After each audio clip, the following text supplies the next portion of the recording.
it's only been a couple of days, but how have you seen the carryover from spring and summer for you guys at tight end? Good. Fast starters, which is good, and older room and things like that. So the leadership's strong in that room. So they had a really good summer. It's nice to get back with them. You know, just the details of everything. You know, that's the one thing that's nice. Pardon me. This camp compared to last camp we first got here is now it's fast forwarded, right? So now you get all the details. You can jump to those things. Now you're focusing on the small things rather than the whole things as a whole, right? So it's going well. I'm excited. You've been through that as a player where you have coaching changes and how position changes and everything. To have essentially the same system for a second year, how beneficial is that for a player when you start talking about picking up and not having to do the big picture? Huge.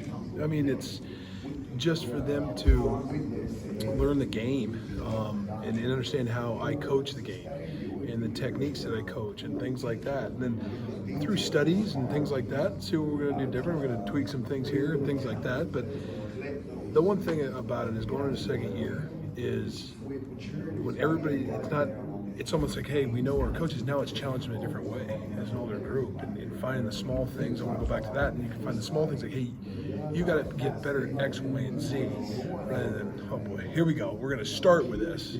And then now we're finding, we started that. We're moving on. Now we're changing some things and techniques and things like that can really benefit to take these guys to the next level. What's the next step? What's the next level for the tight end group here? Just continue to build, right? Continue to have a mindset and be a smarter football player, right? I mean, that's the key thing is situationally and where are we out on the field? What's down? What's the distance? The whole thing of just being smarter football players is the next step. And, you know, mix and matching and doing all that, and in the same of creating competition when you've got four guys in there with Micah, who's a freshman who's coming along, but continue to develop and continuing to say this is still competition. I get it, Shank. You had a good year last year, but that's over. And I want to make sure this is clear. That's over. And so I don't like it when they feel comfortable. I just don't. Complacency is not your friend, and I'm going to push them, and I'm happy to have a room that can push each other. That's the next step. Is you're not going to be complacent, or you won't play.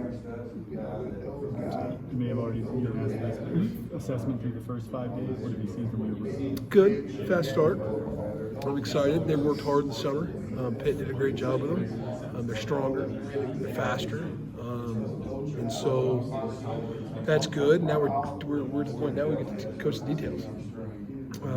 Kind of hone it down. This is what we got to do, and rather than the giant picture when we first got here, and that's what's. It makes things a lot of fun. This is a fun group, man. This is a fun football team. I love coming in here with this football team. So we're working. We got a long way to go. Cadillac talked a little bit about this team going like you can feel the buy-in from the guys. As coaches, do you notice it immediately when you guys step on the field? Yeah. Even during the summer. Yeah, you did. You notice because when you look around when you're going to some of these workouts that put some through and they got a smile on their face, we got something, right? I mean that isn't easy, and I think that's a huge thing because I think if you go into something with a great attitude, you go into something I'm going to get better. I think your outcome at the end of the workout is going to be 10 times better. You go into a workout or you go into a practice like, man, I can't believe I'm doing this. Then you're going to fail, right? I mean. Boy, I can't wait to get back to my office and I'm gonna really write a horrible article. Well, all of a sudden you write it and you read it and you go, this is really horrible, right? And I think an attitude that's changed on this team, and that's what makes it fun. And then when you got that, now you can push them, and you can push them, and you can push them. And so I think that's what can get you better. Can you talk a little bit about Brandon? Because that's a player that I think folks throughout his Auburn career have waited to see. They've seen the potential, they've seen the size, and they've wondered, if more playing time is coming down the line? Just your thoughts on how he's improved and what he needs to do to get on the field more. Doing well. Well, I mean, on the field more is a little rough. Last year he had that, he was banged up, and so, that comes out as last year. He wasn't ready. The injury that he had is not, just wasn't ready. Now he's a big, long body, runs really well. You're showing a development when now he's healthy, and that's one thing about it is. As he gets through the spring, or he got through the spring, and now he gets through camp, is you're showing flashes. And you're like, okay, here we go. And so now it's you kind of forget when he jogs out here. He's just a sophomore, right? And so it comes at a time where you had COVID and all that, and that is what I think you're seeing throughout the country. Is those kids are like, okay, they didn't have these development, they didn't have the strength training, they didn't have any of that. And so now you're finally starting to see all that work starting to pay off. And that started this spring. Can you tell in players that have started their college football careers through sort of the COVID era, like a stunt in development or something different about? Stunt's hard because that's kind of it's a negative thing to say. I don't want to go that way, but I would say a strength development. I mean, these kids went from a closed gym, you can't be in your facility, to doing push-ups and medicine balls in a game where you got to move this 260-pound individual to this spot. And so I just, I don't want to use it as an excuse, but you got to really hit the weights and things like that. And there's so much growth between that first year or two. And so I think that, now that we're in the system and Brandon's in the heavy system of Coach Pitts for 2 years now, or 2 springs, I should say, there's a huge difference. Huge difference. You mentioned Shake having him back.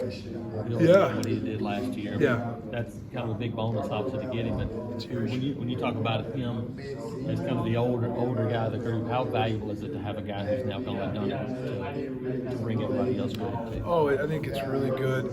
Number one, it's a good leadership, right? I mean, you always want an older guy that's going to be a good leader, and Shank has those qualities. You saw it last year. He's not. I mean, you guys have talked to him. I wouldn't say he's the most outgoing guy of all time. He's a quieter kid, but when he gets in the room and he gets around the team, he speaks when he needs to speak, and the players respect him. And so it's through the person he is and the work he puts in. And so I think having that's huge, knowing the offense, helping the young guys, helping everybody really in that room is getting us better. So did Ike win the coin flip for Landon King? Yeah, essentially. So do you miss him? Tell me about this. What's that been kind of like seeing Landon develop as a receiver? He's an unbelievable man.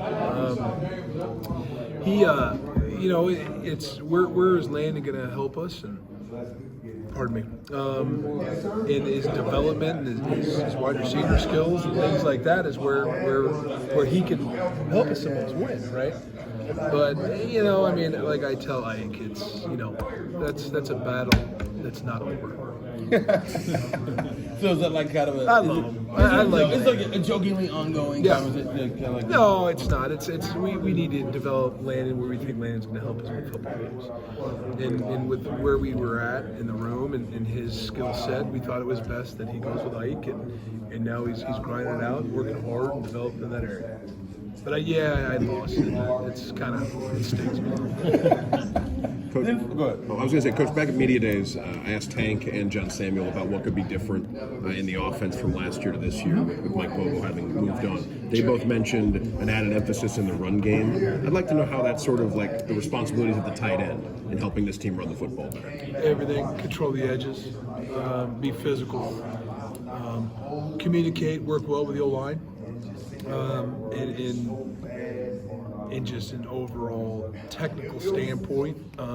It's not, you're not usually going in, not as big as everybody else, which is fine. So fundamentals and techniques are huge. That's where we can help them. Control the edges, set edges and things like that. Yeah. To that end, Luke Beal's not a guy that gets a ton of pub for No. his pass catching, but how valuable is he for you? Huge. You want to talk about another phenomenal human being that's worked extremely hard. And he's kind of the guy that nobody wants to talk about, and I think he likes it that way. And it just kind of shows he just puts his head down and works unbelievably hard, and he's another one that he's gotten. I think he's changed his body. I mean, he's bigger. He is extremely strong, and so those are the things about Luke that he had an unbelievable catch versus South Carolina on the back end for a touchdown. Had some big catches versus Arkansas, and so I think he's a great utilization to do multiple things. Is he a guy that people sleep on from the athleticism standpoint too? I think so. Yeah. I mean, it's not. He kind of surprises some people. I think he does. I mean, it's not. I wouldn't say he's the fastest guy in the world, but he surprises a lot of people, which I like it that way. Yeah. I like it that way. Coach, what have you seen from Mike Riley Dunker thus far? Big body that's really learning, to be honest. He had a really good day today. He's physical. The one thing about when you come to tight end, especially in this conference, I think that's you better not be scared to block, or you're not going to play. And I saw that in the recruiting process. And so with him, just kind of more physical, getting down the techniques. And when you come in as a freshman in the spring, you're swimming for 15 practices. I mean, you're trying just to make sure you're on the right side of the ball, right? And so now you're starting to see the summer come through, and some things are really starting to click. And so he had a good day today, and he just needs to continue to grow and learn the offense. I mean, some of these guys you could ask Shank this. He's like, he probably learned something yesterday about this offense. And that's what I love about it. So he's doing really well, and he's got to continue to develop, and I will. Coach,